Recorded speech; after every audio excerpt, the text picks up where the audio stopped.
कहता हूं कि हमारे कई जिलों में गो तस्कर गोवंश को भर करके गुजरात जैसे प्रदेश में कटनी में ले जाते हैं, जहां कई वर्षों से किनकी सरकार है सब जानते हैं। इसलिए आने वाले समय में जयकारा बहुत हो गया, भाषण बहुत हो गया, प्रवचन बहुत हो गया, दान चंदा बहुत हो गया, पेपर पेपलेट बहुत हो गया, नाराबाजी बहुत हो गई।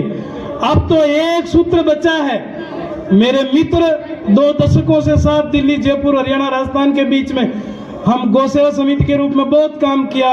आचार्य योगेंद्र जी और हम, बाबूलाल जी जांगीर साहब और हम खूब लड़े झगड़े छोटी उम्र में, लेकिन महाराज जी से निवेदन करते, प्रार्थना करते कि अभी तक हम फलीभूत नहीं हुए।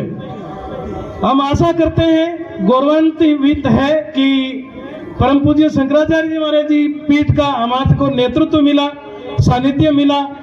अब ऐसा लग रहा है कि स्वामी कृपार्थ जी महाराज के बाद में एक पीठ परम पूज्य अभी मुक्तेश्वरानंद जी महाराज गाय की पीड़ा को लेकर के खड़े हुए हैं और अपन को पुकारे हैं। क्या साथ देंगे? क्या बोलो ना, जयकारा करोगे, एक साथ देखोगे?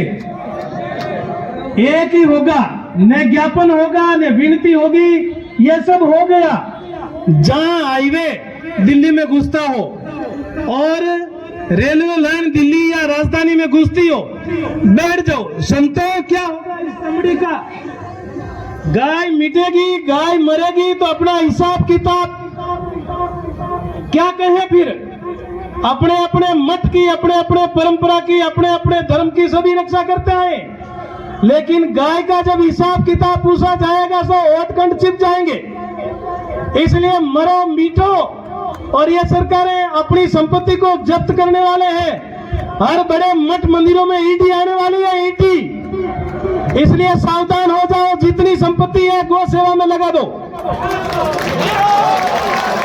क्यों राज्यों से, केंद्र से अपन क्यों ऐसी व्यवस्था करवाएंगे? ईडी नहीं छोड़ेगी। देखो, विपक्ष में जो मजबूत आदमी होता है उसके ऊपर ईडी भेज देते हैं। कमजोर आदमी हमेशा हमला करता है। इसको मालूम है कि 24 आने वाले हैं। परम पूज्य शंकराचार्य महाराज का आपने नहीं देखा ट्विटर?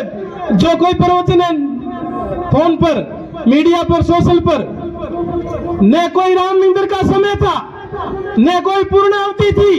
एक विकलांग मंदिर पर विकलांग अपन विकलांग मकान का कभी उद्घाटन किया आपने?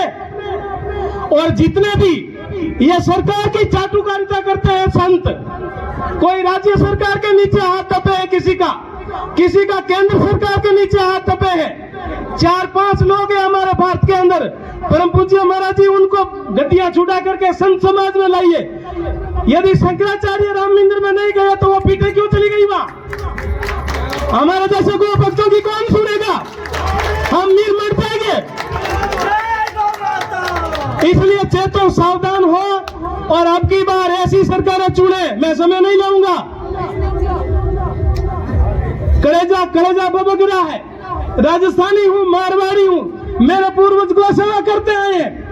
परम पूज्य इनके विचारों को मैं बहुत फॉलो करता हूं। देश में ऐसी हस्तियों की जरूरत है, ऐसी हस्तियों की। निर्णय कौन है इनका? निर्णय कौन कभी जीवन में मिला नहीं हो, आज मंच पर पहली बार मिला हूं। महाराज जी से निवेदन करूंगा, हर लोकसभा सीट में एक गो कैंडिडेट खड़ा हो, गो कैंडिडेट। और सभी भाई बहन, बीजेपी कांग्रेस की कोई जरूरत नहीं है।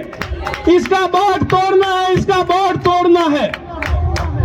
और गो से कितने वोट लाएंगे या हार मिटेंगे, इसको महसूस होगा कि जीवन में गो के दुश्मन है, हम गो के दुश्मन। इसलिए मैं मेरे शब्दों को टूटी फूटी भाषा में यदि कह दिया तो माफ करना।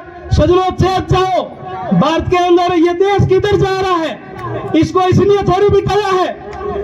अपनी चुनकर बेचते हैं, अपनी गो हत्यारे बनते हैं। एक बार पुनः गौ माता की, गौ माता, गौ माता। सभी मठाधीश पीठाधीश याद रखें, ईडी को आने वाली है अपने अपने क्षेत्र में। इसलिए गाय में लग जाओ और गाय में सब कुछ काम करो। जय गौ माता, जय गोपाल। माता ने। तो हम लोग संकल्प लें कि अपने घर में एक गौ रखे और गौ माता की सेवा करें। प्रेम सुने गौ माता की, गौ माता की जयकारे में कमी नहीं होनी चाहिए। और हमारे जो देवराहा बाबा महाराज थे, सभी जगह बिहार में भी गौशाला के निर्माण किया। हमारे कर्मभूमि देवराहा बाबा के बिहार में रहा, नुआमा में, जहानाबाद जिला में पड़ता है। उस क्षेत्र के हम लोग रहने वाले हैं। वहाँ भी 108 गौ मेरे आश्रम में है। और जो गौ की सेवा में महाराज जी जो लोग कैंप लगाए, तन मन धन से इस दास का शरीर रहेगा गौ सेवा के लिए। तन मन धन से इस दास को शरीर गौ सेवा में रहेगा। तत्पर मैं गौ की सेवा प्रतिदिन करता हूँ। प्रयाग में भी आया हूँ तो गौ की सेवा में है। आइए श्रीमन नारायण की ध्वनि कर ले।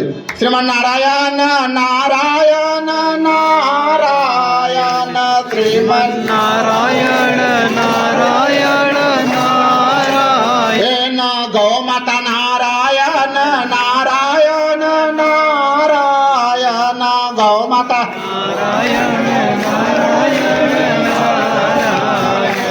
पूज्य पाठ शंकराचार्य महाराज की, स्वामी जी महाराज की, गौ माता की, गौ माता की जय जय श्रीमन नारायण।